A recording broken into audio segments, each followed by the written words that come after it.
BookTube. This is Lindsay from Lindsay Reads. Today I'm going to be doing a weekly wrap-up of all the books I read from last Sunday to this Saturday. I read 6 books, and the first one I read was City of Bones by Cassandra Clare. You might be able to hear the birds in the background. My cat came up to me because I'm sitting by a window, and there's a bunch of birds flying by outside, so she's like enamored by these birds. So anyway, City of Bones by Cassandra Clare. I didn't finish this book. I read like 65%. I just couldn't continue. There's more books, there's better books for me to be reading, to be honest. I tried. It's like 485 pages, and so 60%, maybe it's like 300 or so pages. So I mean, I gave it a good shot, and I didn't like the writing, the story I didn't really care for. It's the first book in the Mortal Instruments series, and it's about a 15-year-old girl named Clary Fay, and she gets, her mother gets abducted, and so she is, gets pulled into this world of Mortal Instruments. It's called, let's see, they're Shadow Hunters. And so Jace and a couple of his friends, she gets pulled to this like school because she found out she's actually part of their race that she wasn't aware of. She thought she was a normal human girl, but her mother gets abducted by these like alien creature things, and so she's on the hunt to try and find the mother and like fight the bad guys. And of course, there's a lot of like teenage drama and romance of her having a relationship with Jace, the main character. It's not much of a spoiler of that because even in the description it says it's our first encounter with Jace, who looks a little like an angel, and so it's like, you know, you can tell from the description how she's gonna be interacting with him in that way. And yeah, it wasn't holding my attention. It's like a really long series. And I thought, oh, I'll just give it a try, but yeah, just was not my cup of tea.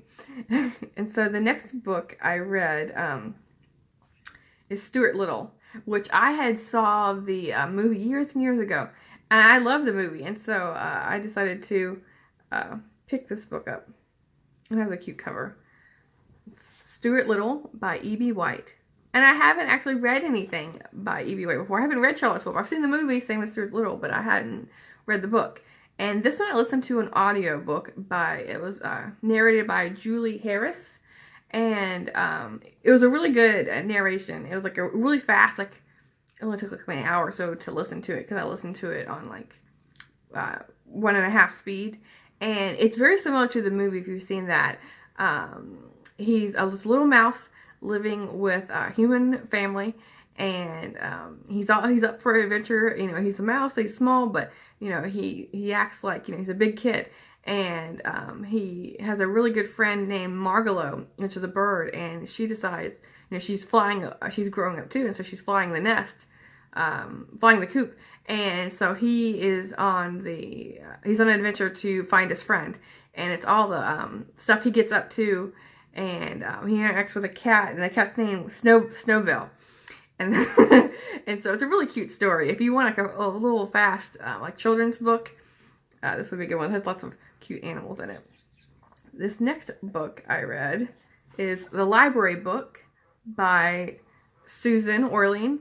And I heard a lot of good things about this book, and it definitely met the expectations I had for it.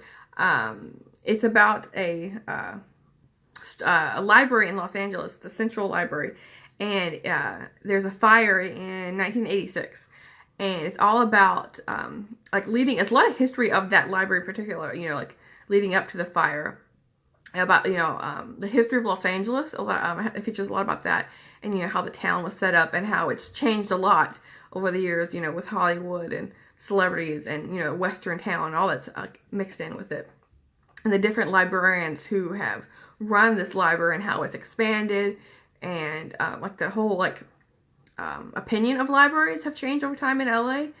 And it's also featuring the suspects for who committed the arson.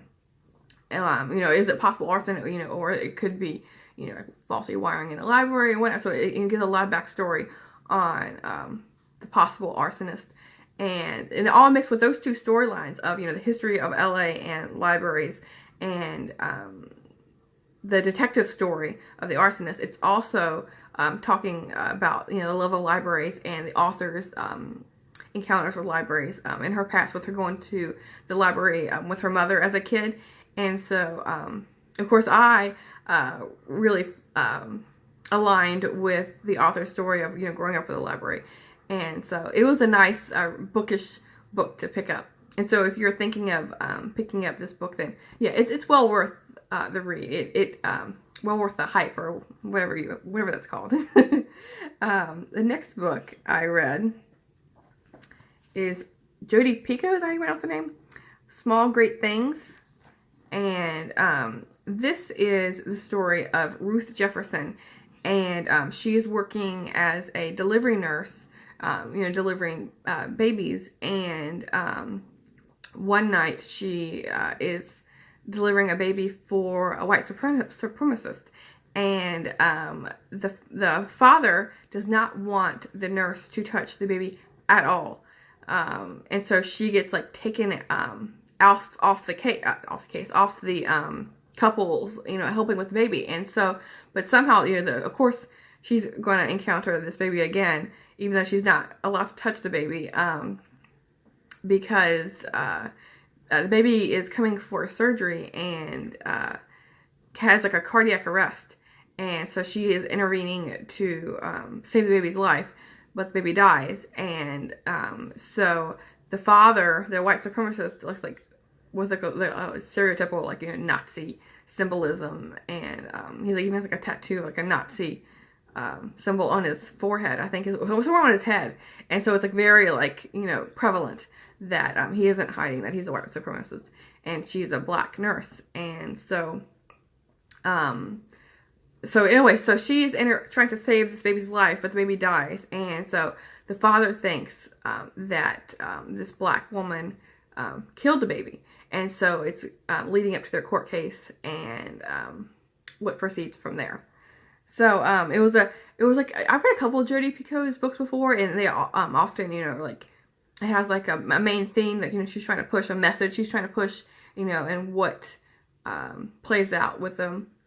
And I like how it's giving you the perspective of not just Ruth, the black nurse, but it's also giving you the perspective and the mindset of what's going on with the white supremacist. And so I like how it gives you the two sides. So yeah, that's the next book I read. And so then I switched from that to reading a romance book, Sweetbriar Cottage, Sweetbriar Cottage by Denise Hunter. And this I listened to on audiobook by Julie Carr.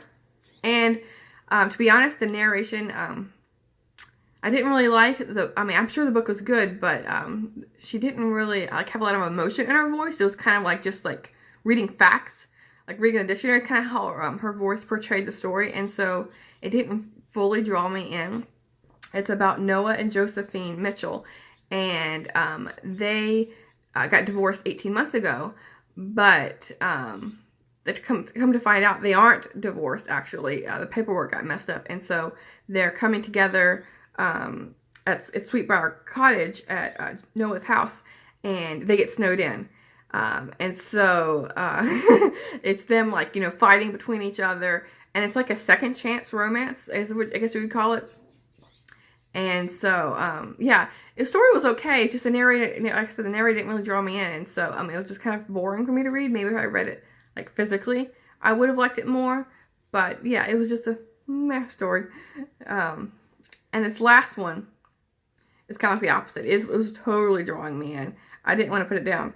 It's The City of Brass by S.A. Chakraborty. It's the first book in the Davabad trilogy, is how you pronounce it. And this is about Nari. And I talked about this on my Friday reads. About Nari, who is a con artist in Cairo. and she's like pretends to do magic, and she thinks she has magical power. I mean, she didn't call it magic, but she has like this healing ability, and she doesn't really know what that is. She just thinks she's like a quirk of hers. But then somehow she gets involved with this like genie, I guess you would say, ex-slave called Ash. What was his name? I'm horrible with names. I have to like Ashkren.